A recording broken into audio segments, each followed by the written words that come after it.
My name is John Connor, and I'm going to be talking to you about power and absorption of electromagnetic waves. Power. We describe the power flow of an electromagnetic wave using the Poynting Theorem. This is going to be the derivation of the Poynting vector. First, we're going to write out Maxwell's equations. The first one is that the curl, the electric field, is equal to the negative change in the magnetic flux density. And the second of which is going to be that the curl, the magnetic field, is equal to the electric current density plus the change in the electric flux density.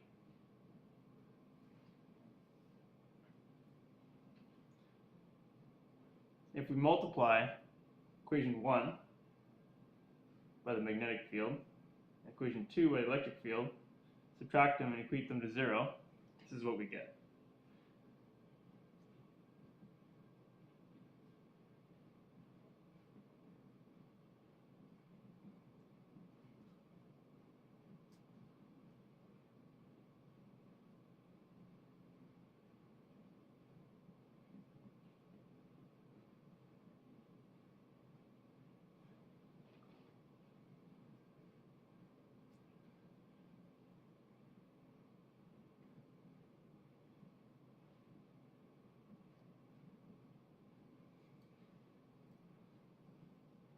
Next, we're going to want to collect our like terms and take a volume integral.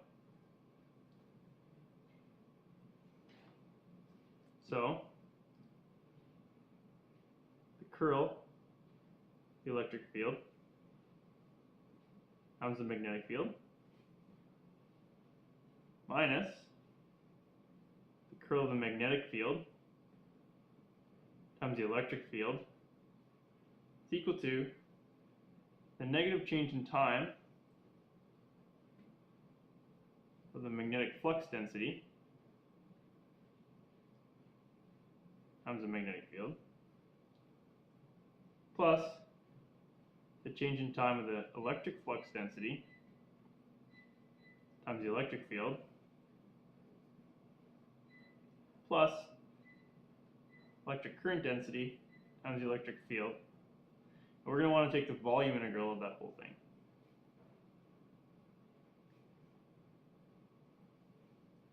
Next, we can use a scalar triple product vector identity to rewrite the first part of the term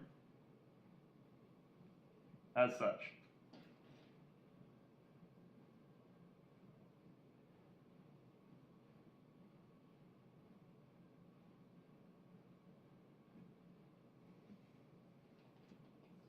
Next, we can use the divergence theory to rewrite equation 4 and using equation 5.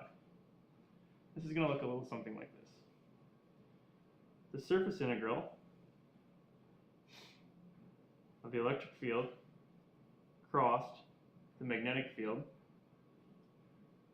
over some surface is equal to the negative volume integral of the magnetic field times the magnetic flux density, change in magnetic flux density, plus the electric field times the change in the electric flux density, plus electric current density times the electric field. And we know that the units of electric field are volts per meter. The units of the magnetic field are amps per meter. And if we combine these, it's going to be watts per meter squared. And watts per meter squared says that this term is an energy transfer over unit time over unit area. Now, if we assume simple media, we can rewrite equation 6 to look a little something like this.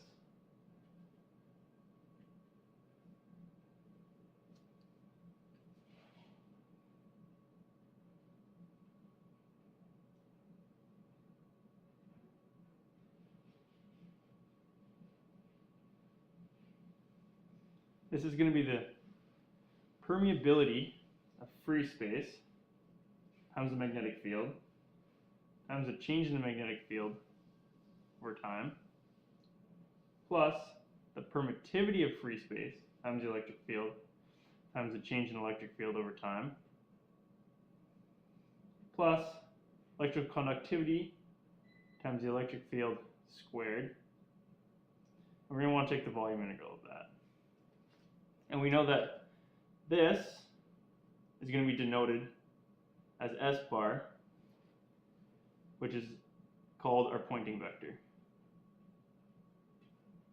So again, that's going to be our watts per meter squared. That's going to be our energy transfer over unit time over unit area.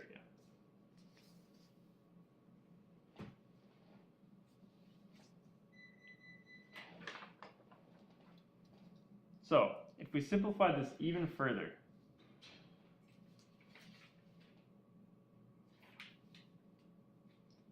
we can see that our instantaneous power of our EM wave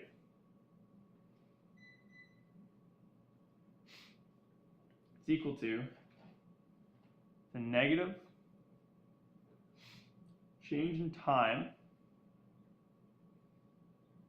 of our permeability of free space times our magnetic field squared plus our permittivity of free space times our electric field squared plus conductivity times the electric field squared and we're going to take the volume integral of the whole thing. And just looking at this equation, we can see that this is going to be our ohmic losses, and this term here is going to be our energy density of the field.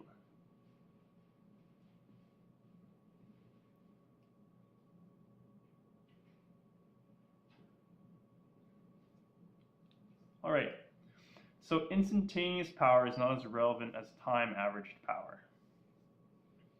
So how do we want to find the time averaged power? We're going to want to use phasors. So our first equation we're going to write down here is our instantaneous power. So our Poynting vector is equal to our electric field times our magnetic field. We know our electric field is going to equal to the real part of our complex electric field. And the same thing with our magnetic field.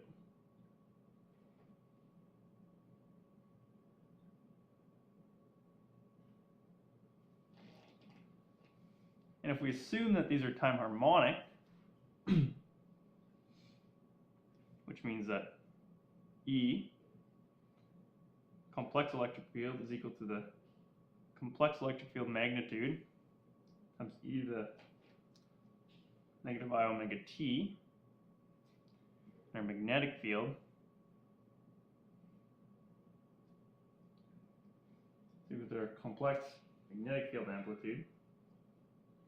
That's e to the negative I omega t. And we're going to want to take the conjugate of that.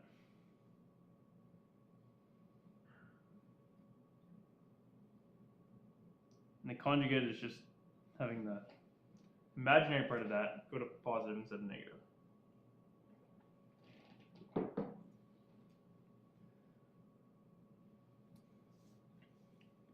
Since this is over one period, we can rewrite our Poynting vector.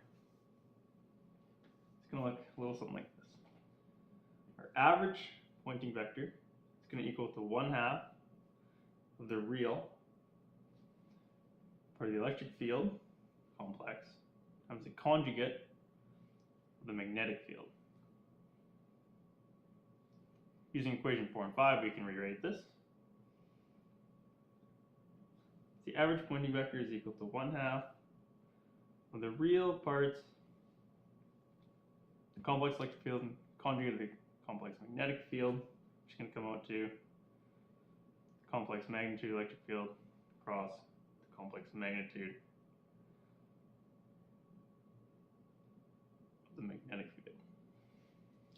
All right, so now we're going to want to move on to absorption of electromagnetic waves.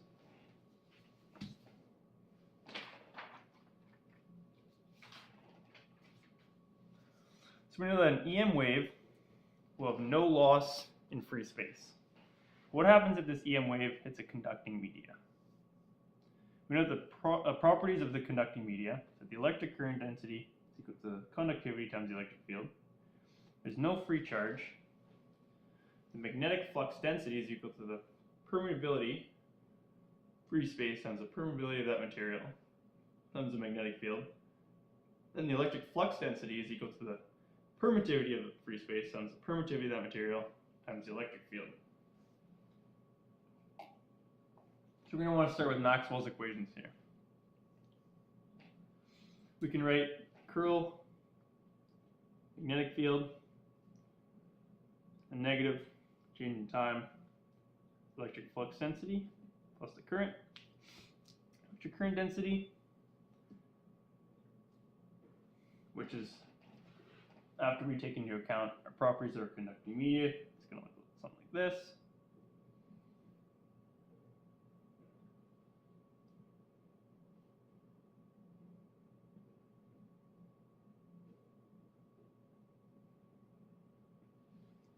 So it's only going to be made up of the electric field. And we know that the curl of our electric field is going to be equal to the change in time of magnetic flux density. And if we again plug in our properties, we're going to get something like this. The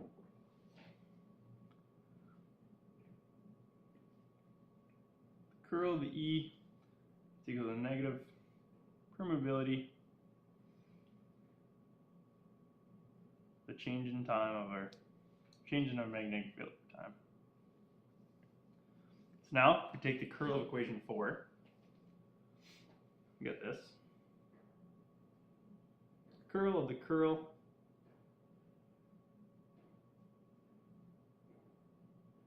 the electric field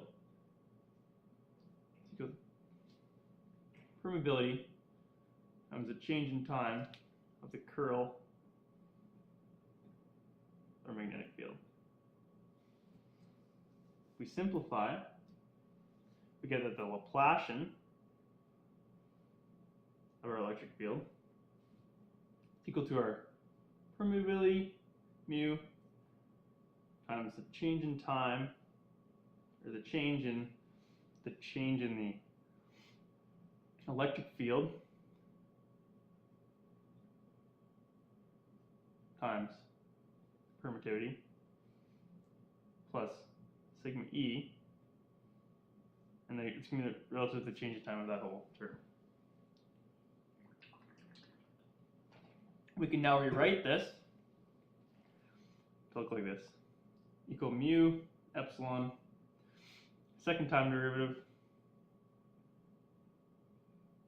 of our electric field plus mu sigma change in time of our electric field. We know that epsilon is equal to epsilon naught epsilon r, so relative to vacuum permittivity and permittivity of material. Same thing with mu. We can again rewrite this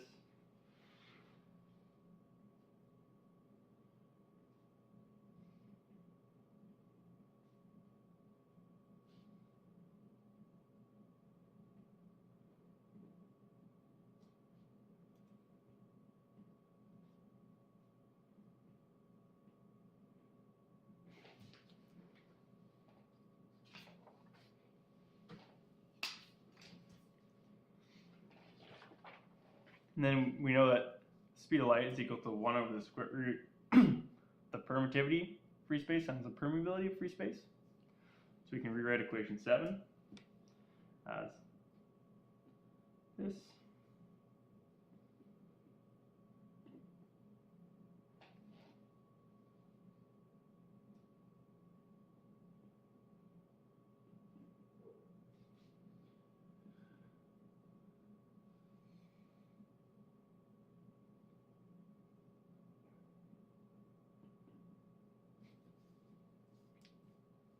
And we know that this is just going to be our wave equation in simple media. And this term is going to be an additional term dependent on electrical conductivity sigma. So if we again assume time harmonic, we can make a few assumptions. That the change in time we can replace with negative I omega. So we can rewrite equation 8 looks something like this.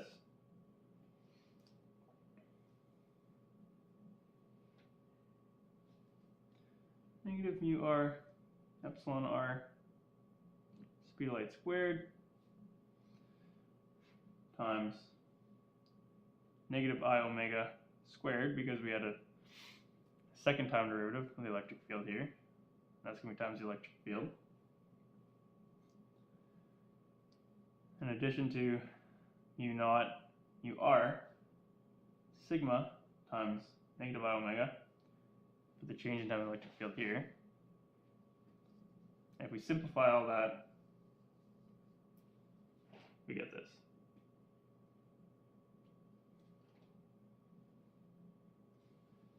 We're also going to use this property here that the complex electric field is equal to the complex electric field magnitude times e to the negative I omega t. And we're going to want to collect all these terms onto one side.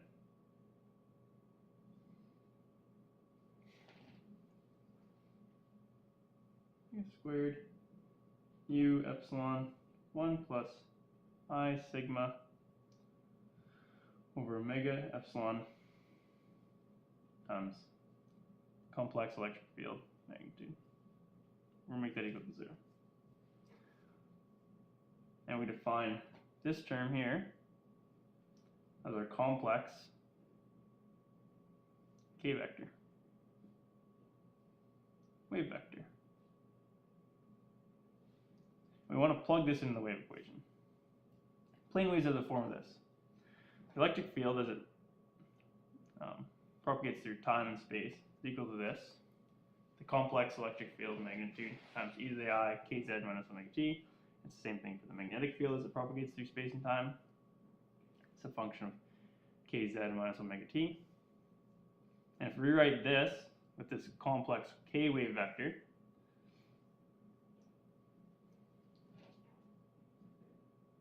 or if we rewrite equation 10, our complex wave vector, it's going to look like this.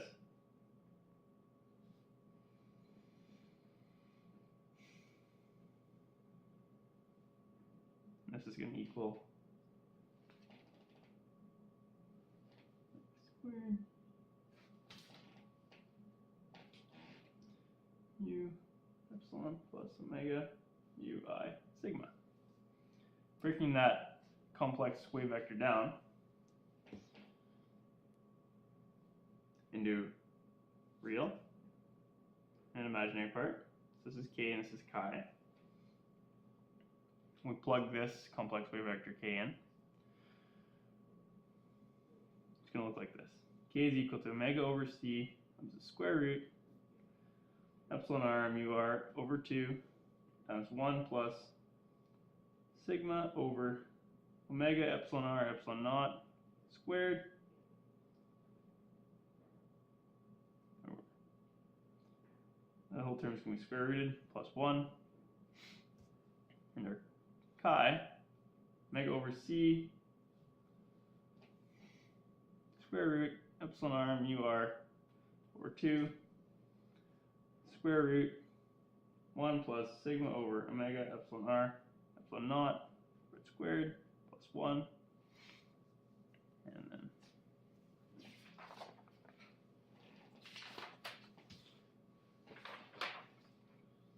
and if we look at that,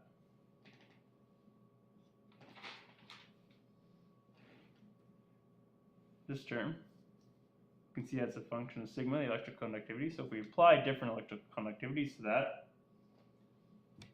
so sigma goes to 0, so electrical conductivity goes to 0.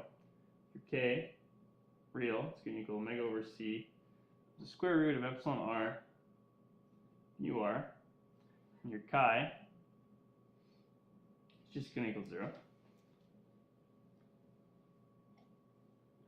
As your electrical conductivity increases, it's very large.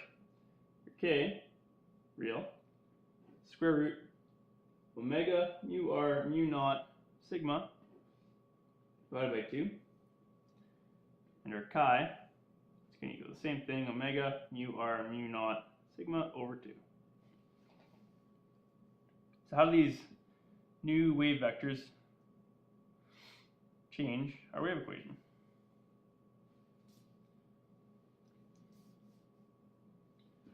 The electric field complex propagates through space and time.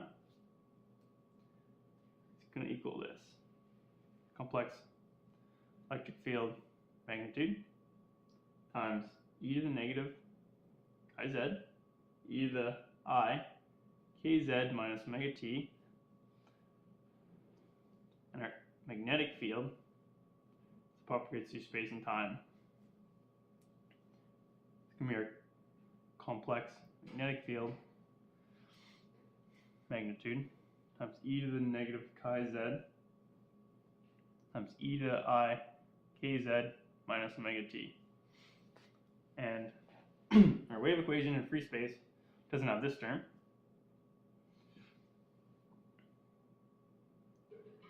And this term is just a decay term. So as these waves travel through conducting media, they're going to decay. Thanks for watching my video on power and absorption of electromagnetic waves. Have a good day.